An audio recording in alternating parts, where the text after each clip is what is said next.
Niacin synthesis from tryptophan is often cited in nutritional texts as a reassuring backup pathway, as if dietary intake of this amino acid is enough to maintain adequate vitamin B3 status.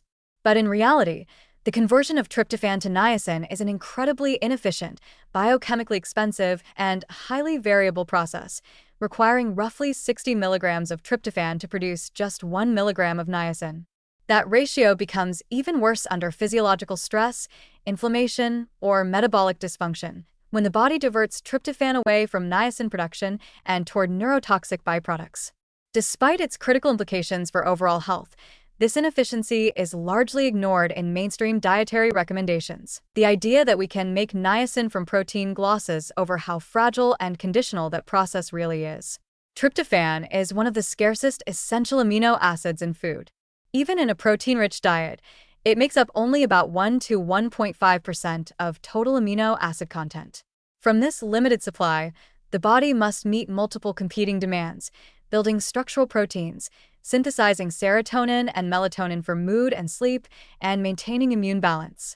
Niacin synthesis is low on the priority list when resources are scarce. The conversion of tryptophan to niacin occurs via the kynurenine pathway, a complex cascade of enzyme reactions that requires the presence of several cofactors, including vitamin B6, riboflavin, B2, and iron. If any of these are deficient, as is common in processed diets or during chronic illness, the pathway stalls. Moreover, inflammation, especially from infection, obesity, autoimmune conditions, or psychological stress, upregulates the enzyme indolamine 2,3-dioxygenase IDO, which shunts tryptophan down the kynurenine path but does not result in more niacin. Instead, it increases the production of metabolites like quinolinic acid and kynureninic acid, which are neuroactive and, in excess, neurotoxic. This means that in times of stress, the very times when the body needs more NAD+ and niacin for cellular repair, immune modulation, and energy support, niacin synthesis becomes even less efficient. Tryptophan is consumed rapidly, but the final yield of usable niacin drops. This creates a metabolic bottleneck, rising demand, reduced supply, and increased production of harmful intermediates. In effect, the very mechanism meant to ensure niacin availability under adverse conditions can backfire, leading to functional niacin deficiency even when protein intake appears adequate on paper. This is why symptoms of low-grade niacin deficiency, such as fatigue, brain fog, anxiety, poor stress tolerance, or skin sensitivity, can emerge in individuals who technically meet their RDA for tryptophan or total protein. Standard nutrition guidelines fail to account for this inefficiency, assuming linear conversion from diet to vitamin status. But real human biology, particularly in inflamed or chronically ill states, doesn't work that way.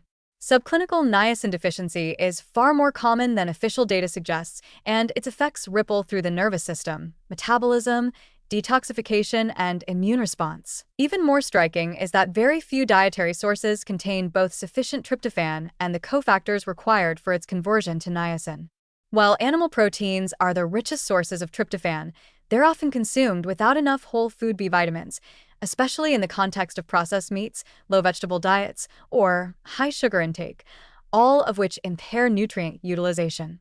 For vegetarians or vegans, the situation can be worse, as many plant proteins are lower in tryptophan, and the overall niacin content in unfortified plant-based diets is often marginal. Despite all this, public health messaging continues to treat niacin deficiency as a rarity, focusing only on pellagra in extreme malnutrition.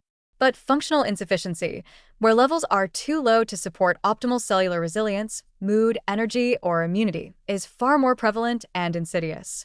And because tryptophan-based synthesis is so heavily relied upon in dietary models, this inefficiency creates a blind spot in prevention strategies. Ultimately, the belief that tryptophan can reliably supply the body's niacin needs is a comforting oversimplification, not a clinical truth.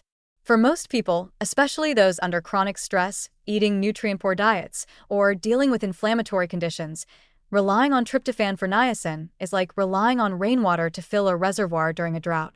You may get just enough to survive, but you'll never build reserves or meet peak demand. Recognizing this flawed assumption shifts the nutritional paradigm.